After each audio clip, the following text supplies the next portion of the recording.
அருண் ஒவ்வொரு காலையிலும் வேலைக்கு போக ஒரு குறுக்கு காடு வழியாக நடந்து செல்வான். ஒரு நாள் அதிகாலை மூடுபனி மிக கனம். அப்போது அவன் பின்னால் ஒரு பெண் நடை சத்தம் கேட்டது. ஆனால் திரும்பி பார்க்க கையில் ஒளிவிளக்கு இருந்தும் ஏதோ காரணத்தால் அவன் இதயம் கனத்தது.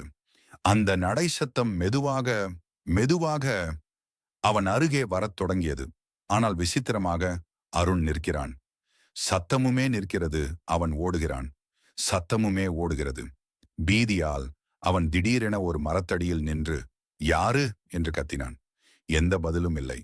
ஆனால் இரண்டாவது நொடியில் அவனின் பின்புறமிருந்து ஒரு குளிர்ந்த குரல், நான் திரும்பி பார்க்க சொன்னேனா?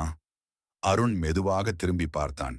அங்கு ஒரு பெண், கண்கள் இல்லாமல், முகம் முழுவதும் கருப்பு புகை போல உற்சாகமாக சிரித்தாள். அவள் மெதுவாக அவன் காதில் சொன்னாள், என்னை பார்த்தவங்க இதுவரை யாரும் உயிரோட போனதே இல்ல. அதன் பிறகு அந்த பாதையை யாரும் பயன்படுத்தவில்லை. மூடுபனி அதிகரிக்கும் ஒவ்வொரு காலையிலும் அருணின் கத்தல் மட்டும் இன்னும். கதை பிடித்திருந்தால் ஃபாலோ பட்டனை கிளிக் செய்யுங்கள் மற்றும் சப்ஸ்கிரைப் பட்டனை கிளிக் செய்யுங்கள். ஒரு லைக் போட்டுக்கோங்க.